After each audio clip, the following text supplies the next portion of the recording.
કરીએ સુરેન્દ્રનગરના મૂળીના ધૂળિયા ગામમાં સરકારી જમીન ઉપર ગેરકાયદે કાર્બોસેલના 7 કૂવા ઝડપી પાડવામાં આવ્યા છે। ચોટીલા નાયબ કલેક્ટર અને મૂળી મામલતદાર સહિતની ટીમે ધૂળિયા ગામમાં ગેરકાયદેસર ખનન પર ચેકિંગ હાથ ધર્યું હતું। આ રેડ દરમિયાન 4 ટ્રેક્ટર, 1 કમ્પ્રેસર સહિત કુલ 36 લાખનો મુદ્દામાલ જપ્ત કરવામાં આવ્યો છે। આ રેડ દરમિયાન 7 કાર્બોસેલના કૂવામાંથી 38 જેટલા મજૂરોને પણ રેસ્ક્યુ કરીને બહાર કાઢવામાં આવ્યા છે।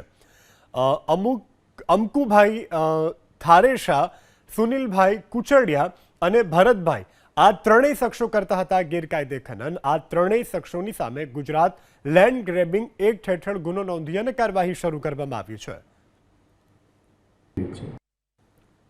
હવે આગળ વાત કરીએ સુરેન્દ્રનગરના મૂળીના ધૂળિયા ગામમાં સરકારી જમીન ઉપર ગેરકાયદે કાર્બોસેલના 7 કૂવા ઝડપી પાડવામાં આવ્યા છે।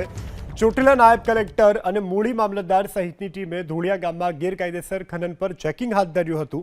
આ રેડ દરમિયાન 4 ટ્રેક્ટર, 1 કમ્પ્રેસર સહિત કુલ 36 લાખનો મુદ્દામાલ જપ્ત કરવામાં આવ્યો છે। આ રેડ દરમિયાન 7 કાર્બોસેલના કૂવામાંથી 38 જેટલા મજૂરોને પણ રેસ્ક્યુ કરીને બહાર કાઢવામાં આવ્યા છે। અમકુભાઈ થારેશા, સુનિલભાઈ કુચડિયા અને ભરતભાઈ આ ત્રણેય શખ્સો કરતા હતા ગેરકાયદે ખનન। આ ત્રણેય શખ્સોની સામે ગુજરાત લેન્ડ ગ્રેબિંગ એક્ટ હેઠળ ગુનો નોંધી અને કાર્યવાહી